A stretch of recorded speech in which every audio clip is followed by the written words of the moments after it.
Garmil Mogul, and I welcome the opportunity to talk on this, and I'm always complaining that we don't have enough time, but I certainly have enough time now. So I'm going to look at the bill itself and then look at my serious concerns in relation to the bill and in relation to the manner in which this piece of legislation, along with the Trinity, the framework and the planning bill that's coming, is being dealt with.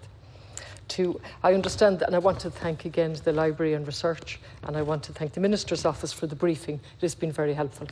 So the purposes of the bill is to update the state's maritime jurisdiction to reflect developments in international law and practice, as well as relevant developments in Irish law, and that's important.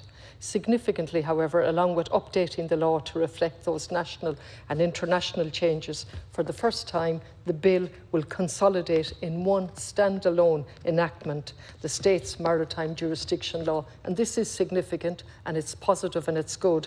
And there are many other pieces of legislation in other areas that should be consolidated. So that's positive. The background, of course, to this is also important. I'm going to look at the legal background, and then I'm going to look at our climate change obligations and the actual dumping that we do at sea. So the Maritime Jurisdiction Act 1959 sets out the definitions of the various territorial limits and boundaries, including for sea fisheries.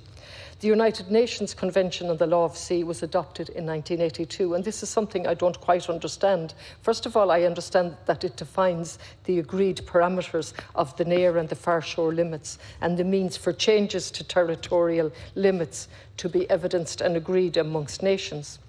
This bill then sets out to provide the primary legislation in recognition of that international treaty. And it's something my colleague has mentioned, and I'm going to come back to, because that was 1982. We deposited the statutory, the relevant document on the 21st of June 1996, and it entered into force on the 21st of July 1996. And here we are in the 21st century, having declared a climate emergency and a biodiversity emergency, and we're using language that was back in 82. The word exploitation is repeated throughout UNCOS and throughout this bill, which I'm extremely worried about. I don't know why that is. I don't know why it took so long in the first place to have primary legislation in relation to the UNCLOS agreement of 82. But now that we're doing it without explanation as to the delay, we're using language that's outdated and completely out of keeping with our obligations under climate change. In addition, since then, a number of amendments regarding the state's maritime jurisdiction were made, firstly in relation to the Continental Shelf Act 1968, which was the first to define maritime territorial limits for Ireland, which we are now informed are outdated. So it's interesting that that's outdated, but the language isn't outdated. And this bill will repeal and replace Section 2 and 3 of that Act. Secondly, the Sea Fisheries and Maritime Jurisdiction Act 2006, and in particular Part 3, with definitions of fishery limits and maritime and territorial zones and limits. Again, we're amending that because it's outdated. The bill itself, initiated in May 21, is described as a technical bill, which is an interesting use of language now, given the huge implications that this bill has for climate change, for sustainable use of our seas, and for actually making a reality the language that we're using, that we can never go back to pre-COVID. We have to have a fundamental transformation of society. So what should be a wonderful opportunity to make use of that language with the relevant provisions in this bill for recognition of what our oceans are and what we should use them for in a sustainable way is utterly missing from the bill. So the bill is described, as I said, as a technical bill, 33 sections across 6 parts and 2 schedules.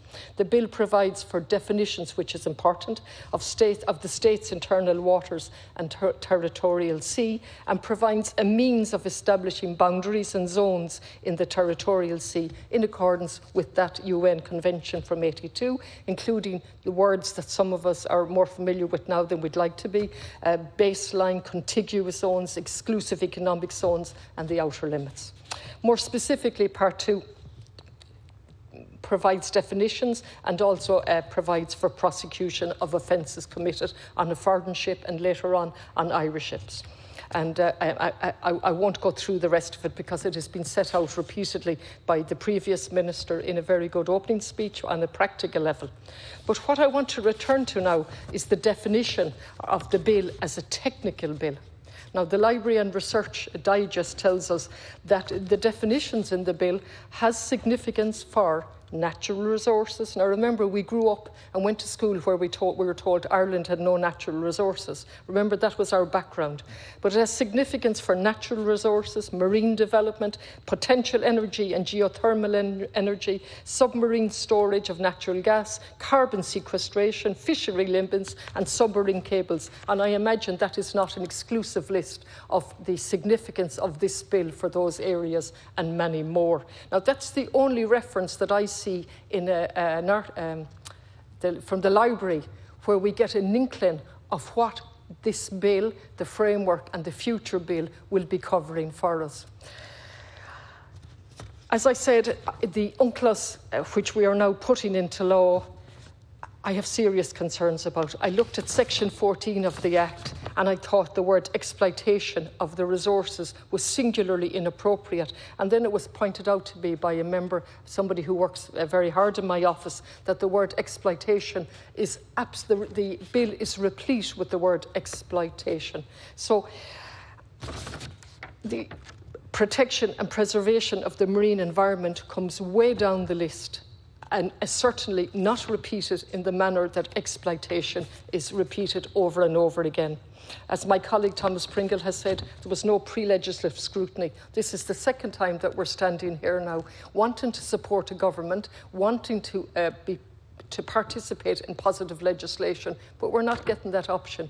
It's essential that there would be pre-legislative scrutiny, post-COVID, post-Brexit, post-climate crisis and a biodiversity crisis. We have to begin to do something differently. And the first step is proper scrutiny on the committee as to the implications of this technical bill, which is far from technical.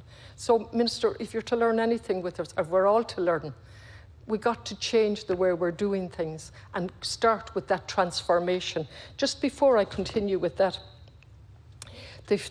we have been, I don't like the word demonised, we've been accused repeatedly of being negative and trying to paralyse development. The Taoiseach has said this. None of us want to paralyse development. But what we do want is sustainable development so that we're going to get out of a climate crisis. Let's look at what people have said. Let's look at David Attenborough, who recently told the G7 leaders that the world was within 10 years of reaching dangerous tipping points. He said, we are now on the verge of passing tipping points, boundaries that once passed will unleash irreversible and self-amplifying change. And he goes on, then all the innovation, wealth and political will in the world will not be enough to save our civilizations. Our natural worlds will change from being our greatest ally to our biggest foe and accelerate global warming. And the G7, not known for their radicalism, they said the unprecedented and interdependent crises of climate change and biodiversity loss pose an existential threat to our people, prosperity, the security, and the planet. Now, that's not radical left talking about the planet. That's the G7. And they say that 2020 could be a turning point. I would like to face young people in our country and tell them it will be a turning point. That's 2020, 2021 could be a turning point, 2022 in the way we do business. And then I look at this legislation described as a technical bill, and I look for transformation, for a change of spirit, a change of leadership that looks on our oceans and our seas as belonging to all of us, not just Ireland, all of us in the world, because we're all interconnected. And to see, do we use words, sustainable words, that tells us that we need to bring life back into our oceans and seas. And I see none of that. I see no commitment to the 17 sustainable goals, one of which, number 14, commits to life below water, to looking at that from the UN. These were passed in 2015. They're supposed to be we're supposed to fulfil our obligations to them, including banning poverty by 2030. And then we look and we see from the NGOs on the ground who were eternally grateful to us, who fill in the gaps in our knowledge that should be coming in the briefing document, which wasn't a bad briefing document, but just not comprehensive or complete. And we find out that we have no marine protected areas. We're going to do that at some stage in the future, are we? And then we look and we see the plastic. And I take a quote from, again, a non-governmental organisation, Minderoo Foundation. And the foreword by, we like to praise some of the American presidents, don't we? And the current one is our friend. And I presume that the government thinks Al Gore was our friend. And what does he say in his introduction to this document? The trajectories of the climate crisis and the plastic waste crisis are strikingly familiar and increasingly intertwined. For generations, we've treated our atmosphere like an open sewer, constantly pumping massive amounts of greenhouse gas emissions into the air each day. Similarly, we are treating the ocean, and we're talking about the ocean and the seas here, we're treating it like a liquid landfill left to accumulate at least 8 million metric tons of plastic waste each year. And of course, where is the plastic coming from? 20 companies produce 55% of the once-off plastic, and 100 companies produce over 90% of the plastic. There's no mention of anything like that. And then if I go local and I look at wind farms, and I'm fully for recyclable, I'm on record for saying we need to take drastic action in relation to climate change. But we're putting up wind farms on land and in sea with absolutely no consultation with communities, with no return for the communities, with no ownership by the communities, so that the profits would go back to the communities. Instead of that, once again, as the Taoiseach put it, the economy is going to take off like a rocket, which tells me we've learned absolutely nothing. So this bill, described as a technical bill, is anything but, and it should be a golden opportunity to bring the transformative action that we need. Armagh.